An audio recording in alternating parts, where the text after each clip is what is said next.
Hey, welcome to a new episode of Josh's Car Corner. This is part 6 of Project E38, and if you've been watching the show recently, you know what I'm doing right now, so I'm not going to bother explaining it again. But we have come to a very critical moment in this process, and things are one step away from actually being completed and ready to go here. So I'm going to flip the camera around and show you what we got going on. Okay, so as you can see, this is the engine bay, and I'm just going to get my light here so we get some light on everything. Here is the E38 computer installed in the car. Everything has been repinned. I have added all the extra wires I need to. I've even got my flex fuel sensor plumbed in and ready to go.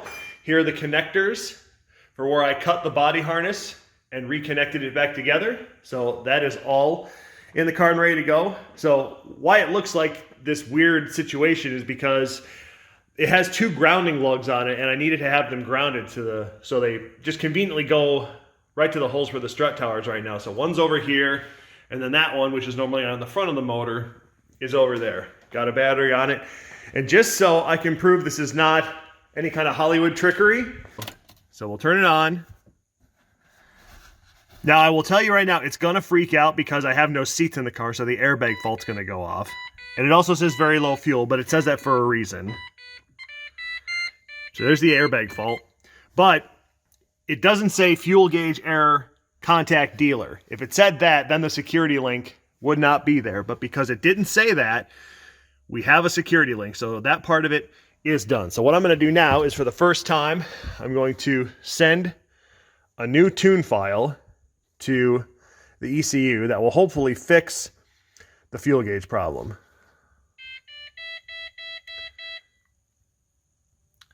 So downloading the bootloader now, just to verify, E38 ECM Gen 4 V8, the operating system, that is. Okay, so turn it off.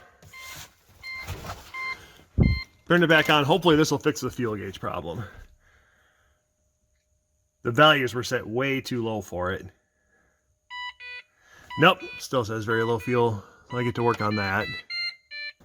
All right, the tune is done, and I just got done running the fuel pump to get the last bit of fuel out of the tank, and I made a bit of a mess, always do. But yeah, so I got it in here. So everything works. The computer is ready to run an engine once one more thing gets sorted. All right, so this is to confirm whether we need to do any more PIM programming or if it's actually gonna start. So hang on. What's it doing?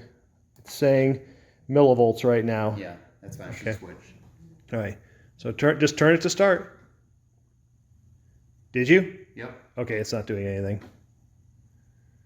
Okay, so it's actually not. It's not trying to start.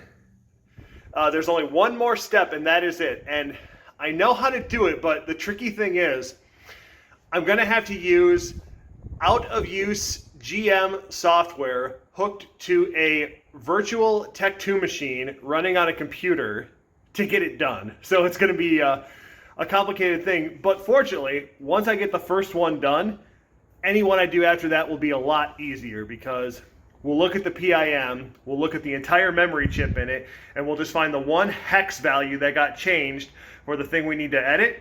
And once that's changed, we'll just make a copy of that, and then we know what hex value to change, and we can modify any chip going forward. By we, I mean my buddy Sean and I, because he is the computer genius. But that is it. One step away. Once we get that done, this thing will tell the engine to start. And unfortunately, I can't do any work on the car for a little while here because my company is sending me out to Portland for 2 weeks.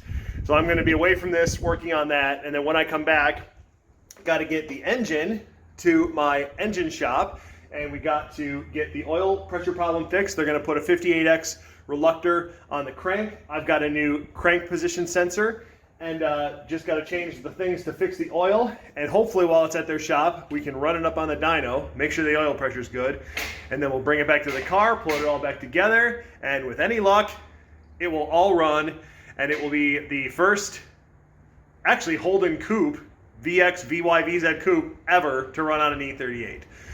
So that will be an exciting thing. But I got a 2-week break coming up, so I got to go do my work thing. And when I come back, like I said, get this on the dyno, make sure it's all good, get it back in the car, fire it up, and should be awesome. So look for that in a couple of weeks, and when I get back to it and start putting footage together of everything I'm doing, I will get it up there and let you guys know. But it's gonna come. It's happening soon. So just sit tight. Thanks for watching Josh's Car Corner. See you soon.